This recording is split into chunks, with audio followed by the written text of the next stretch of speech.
जय हिंद साथियों। आज हम आपके सामने रेलगाड़ी का दूसरा चैप्टर लेके आए हैं, जिसमें बहुत सारे इम्पोर्टेंट क्वेश्चन हैं जिनको आपको ध्यान से समझना है। अब आपके सामने पहला क्वेश्चन है, एक रेलगाड़ी 800 मीटर और 400 मीटर लंबे दो पुलों को क्रमशः 100 सेकंड और 60 सेकंड में पार करती हैं। रेलगाड़ी की लंबाई है। यहाँ पे रेलगाड़ी की लंबाई ज्ञात करना है। इसके लिए हमें सबसे पहले क्वेश्चन को ध्यान से पढ़ना है। जो रेलगाड़ी की जो चाल है वो सेम है, इसमें ये चाल नहीं बताया गया घटी की बढ़ी। यानी एक पुल को उसने पार किया, फिर ये जो है 800 मीटर और 400 मीटर लंबे पुल हैं, तो एक इसकी लंबाई 800 मीटर है, दूसरा एक पुल है उसकी लंबाई 400 मीटर है। अब इस पुल को पार करने में उसको 100 सेकंड का समय लगा। यानी ये दूरी है इसको मीटर में और ये सेकंड है समय। इसके बाद इस 400 मीटर लंबे पुल को 60 सेकंड में पार किया, तो चाल उसकी वही है। तो यहाँ पे हमें रेलगाड़ी की लंबाई निकालना है, तो वो दिया नहीं है, तो यहाँ पे लिखेंगे माना रेलगाड़ी की लंबाई x मीटर है। यहाँ पे रेलगाड़ी की लंबाई निकालना था और रेलगाड़ी की लंबाई हमने मान लिया कि x मीटर है। अब यहाँ पे जब रेलगाड़ी इस पुल को पार करेगी तो इस पुल की लंबाई और ये मान लिया कि रेलगाड़ी है, इसकी लंबाई ये जुड़ जाएंगी, तो टोटल दूरी होगी। तो इसकी लंबाई जो है रेलगाड़ी की x है, तो कुल दूरी जो हुई, कुल दूरी x प्लस 800, यानी रेलगाड़ी की लंबाई और पुल की लंबाई। उसी तरीके से यहाँ पे भी वही होगा, x प्लस 400, तो ये दूरी हो गई। इसको पार करने में, पहले पुल को जो पार करने में जो समय लगा वो यहाँ पे लिख देते हैं 100 सेकंड, और ये पहला और ये दूसरा पुल, इसको पार करने में 60 सेकंड। तो यहाँ पे हम सूत्र लिखेंगे, चाल बराबर दूरी बटे समय, ये सबको मालूम है। अब यहाँ पे चाल दोनों की, मतलब ये इस पुल को पार करने में जिस चाल से उसने पार किया उसी चाल से इसको भी पार किया, इसका मतलब चाल बराबर है। तो चाल बराबर दूरी, दूरी पहले पुल की जो लंबाई थी और ट्रेन की जो लंबाई थी वो जुड़कर कुल दूरी हुआ, तो दूरी बटे समय। ये चाल, चाल बराबर दूरी बटे समय, और ये दोनों बराबर होंगे कि चाल, जिस चाल से इस पुल को पार किया उसी से इसको पार किया। तो यहाँ पे x प्लस 400 बटे 60। अब इसमें से हम x की वैल्यू निकालेंगे और हमारा आंसर मिल जाएगा। यहाँ से हम इसको छोटा कर सकते हैं, दोनों तरफ 0 से 0 कैंसिल कर दिए, 2 तिहाई 2 पंचे, क्रॉस मल्टीप्लाई करेंगे, 3 से x को गुणा करेंगे, 3x प्लस 3 8 जा 24, यानी 3 बटे 24, और ये डबल 0। फिर इसके बाद इससे इसको गुणा करेंगे, 5x प्लस, अब 5 से इस 400 को गुणा करेंगे, 5 चौको 20 और 2 0 ये बढ़ गया। अब x वाले हमें एक तरफ कर लेने हैं और ये गिनती एक तरफ कर लेनी है। तो यहाँ पे 3x इस तरफ से 5x आया, माइनस हो गया, यहाँ पे 2000 और ये इस तरफ गया 2400, माइनस में हो गया। इसमें से इसको माइनस करेंगे तो यहाँ पे माइनस के 2x बचेंगे। इसके बाद इसमें से इसको माइनस करेंगे तो यहाँ पे 400 बचे, माइनस से माइनस कैंसिल कर देंगे और 2 दूना 400, ये 2 बार में कैंसिल हो गया, यानी x बराबर 200 आ गया। और हमने ये मान रखा है कि जो रेलगाड़ी की लंबाई थी वो x मीटर थी, यानी x की वैल्यू 200 आई, तो मतलब कि गाड़ी की लंबाई 200 मीटर है। अब इसमें ऑप्शन में अगर हम देखते हैं तो तीसरे ऑप्शन में मिल रहा है, तो हमें रेलगाड़ी की लंबाई मालूम हो गई। आपके सामने है, एक रेलगाड़ी अपनी सामान्य चाल की 7/11 चाल से चलकर किसी स्थान पर 22 घंटे में पहुंचती है। यदि रेलगाड़ी अपनी सामान्य चाल से चली होती तो कितने समय की बचत होगी या होती, यहाँ पे होती लिख देते हैं, कितने समय की बचत होती। इसको हम बहुत शॉर्टकट तरीके से बताएंगे, आपको ध्यान से समझना है। यहाँ पे दिया है कि उसकी वो जो है अपनी सामान्य चाल की, जो उसकी सामान्य चाल थी,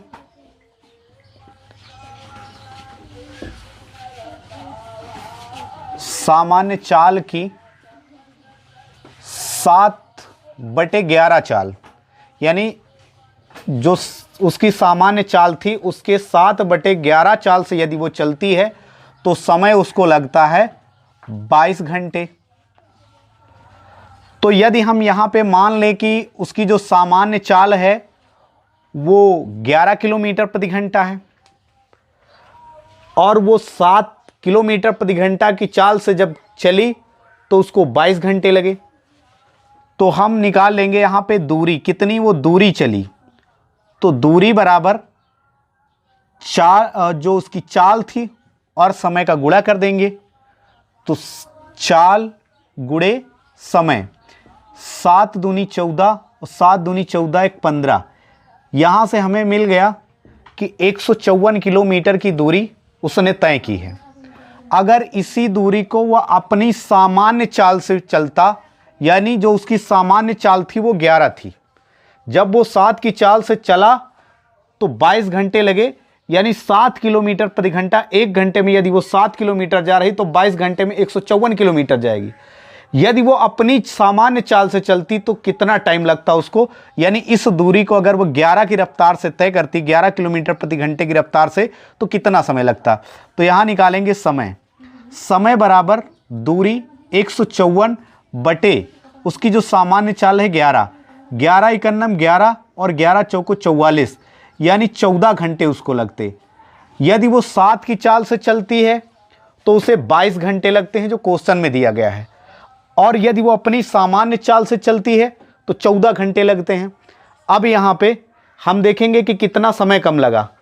तो पहले 22 घंटे लगे थे, अब 14 लगे, तो कितने समय की बचत होती। तो इसको जब माइनस करेंगे तो 8 घंटे मिलेगा, यानी उसको 8 घंटे कम लगते या 8 घंटे की बचत होती। तो इसमें ऑप्शन में तीसरा नंबर हमें दिखाई दे रहा है 8 घंटे, तो हमें 8 घंटे की बचत क्वेश्चन है। 150 मीटर लंबी एक रेलगाड़ी 500 मीटर लंबे पुल को पार करने में 30 सेकंड का समय लेती है। 370 मीटर लंबे एक प्लेटफॉर्म को पार करने में वह रेलगाड़ी कितना समय लेगी। सबसे पहले हम देखेंगे कि यहाँ पर रेलगाड़ी की लंबाई दी गई है और 500 मीटर लंबे पुल को पार करने में उसको 30 सेकंड लगे, यानी पुल की भी लंबाई दी गई है। तो कुल दूरी जो है, यहाँ लिखेंगे कुल दूरी, यानी जो ट्रेन की लंबाई है और प्लस जो पुल की लंबाई है 500 मीटर, इनको प्लस करेंगे 650 मीटर, ये दूरी हो गई। अब इस दूरी को पार करने में उसको 30 सेकंड लगा, तो समय भी हमको मालूम है, तो यहाँ लिखेंगे समय 30 सेकंड। अब इसके बाद चाल हमें नहीं मालूम, यहाँ से हमें उसकी चाल मालूम हो जाएगी। तो चाल बराबर दूरी बटे समय, दूरी 650 बटे समय 30 सेकंड, इस 0 से 0 कैंसिल हो गया, यहाँ पे 65 बटे 3, और यहाँ देखेंगे कि मीटर में था, दूरी जो थी वो मीटर में और समय सेकंड में था, तो चाल उसकी जो होगी वो मीटर प्रति सेकंड में होगी। अब इसके बाद हम आगे देखेंगे, कह रहा 370 मीटर लंबे एक प्लेटफॉर्म को, अब रेलगाड़ी यदि प्लेटफॉर्म को पार करेगी तो उसमें रेलगाड़ी की भी लंबाई जुड़ेगी, तब टोटल दूरी होगी। तो यहाँ पे हम फिर से जब प्लेटफॉर्म को पार करेगी तो इन दोनों को प्लस करेंगे, रेलगाड़ी की लंबाई और प्लेटफॉर्म की लंबाई। तो यहाँ से जो कुल दूरी मिली हमें, कुल दूरी 150, यानी ट्रेन की लंबाई और प्लस जिस प्लेटफॉर्म को पार कर रहे उसकी लंबाई, इन दोनों को प्लस करेंगे तो 0 में 0 प्लस हुआ 0, 7 5 12 और 3 1 4 1 हासिल 5, 552 मीटर बना। अब हमें निकालना है कि पार करने में वह रेलगाड़ी कितना समय लेगी। तो समय बराबर दूरी 520 दूरी बटे चाल, चाल यहाँ हमें मालूम हो गई है 65 बटे 3 करेंगे तो 3 तीसरा पद ऊपर ये गया, तो यहाँ से इसको कैंसिल करेंगे। 13 चौको 52 एक जीरो यहाँ बढ़ा दिए, 13 पचे 65 और 5 8 40 8 त्रिक 24, यानी उसको पार करने में 24 सेकंड का समय लगा। इसमें भी तीसरा ऑप्शन सही होगा। यदि एक रेलगाड़ी किसी खंभे को 60 किलोमीटर प्रति घंटे की चाल से 30 सेकंड में पार करती है तो रेलगाड़ी की लंबाई मीटर में कितनी होगी। इसके लिए हमें सबसे पहले समझना है कि यार किसी खंभे को या किसी व्यक्ति को पार करती है तो उसकी कोई दूरी नहीं होती, इसमें दूरी जो ट्रेन की लंबाई है वही दूरी होगी। यहाँ पे हम देखेंगे कि जो उसकी चाल दी गई हो किलोमीटर प्रति घंटे में है और समय 30 सेकंड लगे, तो हमें ये टाइम जो दिया गया है वो 30 सेकंड है और यहाँ पे चाल में उसको घंटे में बताया गया है। तो सबसे पहले इस चाल को हमें बदलना होगा, यानी चाल जो 60 किलोमीटर प्रति घंटा है इसको हमें 5/18 से गुणा करके इसको मीटर प्रति सेकंड में करना है। तो 6 से कैंसिल करेंगे, 6 दाम 60 और 6 त्रिक 18, ये 10 पचे 50/3 मीटर प्रति सेकंड। इसकी चाल 50/3 मीटर प्रति सेकंड हो गई। अब यहाँ से देखेंगे कि जो समय दिया है वो 30 सेकंड दिया है, यानी उस खंभे को 30 सेकंड में पार कर गई। तो अब हमें दूरी निकालना है, जो दूरी निकालेंगे उस खंभे को पार कर रही है तो जो ट्रेन की लंबाई है वही दूरी होगी। तो दूरी बराबर होता है चाल गुणे समय, तो चाल उसकी 50/3 और गुणे समय 30। 3 से 3 एक बार में कैंसिल हो गया, 5 51 5 और 1 0 1 0 ये, यानी वो 500 मीटर लंबाई जो है वो निकली। यहाँ पे जो दूरी आई है वो ट्रेन की लंबाई है। तो यहाँ पे लिखेंगे